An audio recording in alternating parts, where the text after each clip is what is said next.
Fala galera, tudo bem? Meu nome é Victor Tupã e eu tô aqui para te ensinar tudo o que você precisa saber de essencial para a sua prova. A gente vai começar agora a nossa última aula deste volume 5 que fala sobre funções. Aqui eu vou falar sobre os pontos máximos e mínimos de uma função quadrática. O que eu quero te lembrar é que no final de todos os volumes, sempre tem uma lista de exercícios disponíveis no meu site. Então entra lá no meu site, faz o download dessa lista, é de graça. Ela vai te ajudar muito a complementar o seu estudo. Beleza?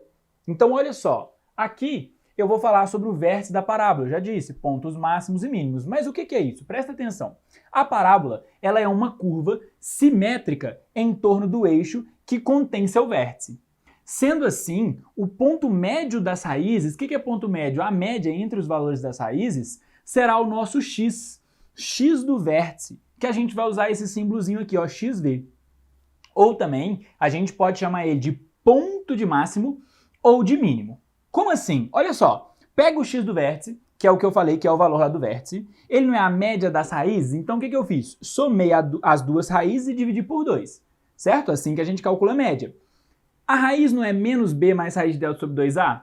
A outra não é menos b menos raiz de delta sobre 2a? Tudo isso dividido por 2. Se eu fizer essa continha aqui, eu vou cancelar b com b, vou cancelar o delta com delta, e vai sobrar, na verdade, cancelar b com b não, vou cancelar delta com delta e vai sobrar menos b com menos b, depois eu vou dividir por 2. Fazendo tudo isso aqui, eu chego nessa fórmula final, que é a fórmula do x do vértice.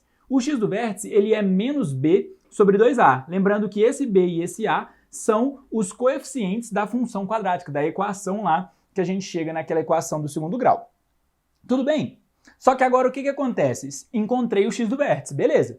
Pego esse x do vértice e jogo ele na função. Eu calculo o f de x do vértice. Eu substituo o x pelo x do vértice e vou calcular a função. Quem eu vou encontrar? O y. Nesse caso, o y do vértice. Esse y do vértice, ele é o valor máximo ou mínimo. Repara a diferença. O x do vértice é o ponto de máximo. O y do vértice é o valor máximo. Essa é uma grande diferença que a gente vai ver quando eu estiver mostrando para vocês os gráficos. Mas a ideia aqui é o seguinte. O y do vértice, quando eu fizer todo esse cálculo, ele vai chegar para a gente com essa fórmula. Menos delta sobre 4a. Só isso. Então eu estou te mostrando duas fórmulas. A do x do vértice e a do y do vértice. Então o que a gente chega na conclusão? Que eu vou ter o meu ponto do vértice. O meu ponto do vértice, ele é x do vértice menos b sobre 2a e y do vértice menos delta sobre 4a. Eu vou te mostrar no gráfico como que fica montado isso. Olha só. Bom, então aqui eu trouxe para vocês dois exemplos de gráficos. Presta atenção. Nesse primeiro caso, você já sabe, concavidade para cima, o nosso a é maior que zero. Quando isso acontece, eu tenho o que a gente chama de ponto mínimo. Repara o seguinte, o x do vértice é a nossa fórmula menos b sobre 2a, ele é o nosso ponto de mínimo. Por quê? Olha só. Aqui, ó, estaria o x do vértice. Por quê? Porque é o valor aqui, ó, deste ponto central. Então, esse ponto x determina quem? Determina o meu y do vértice aqui, ó. E esse y do vértice, conhecido como menos delta sobre 4a, é o meu valor mínimo.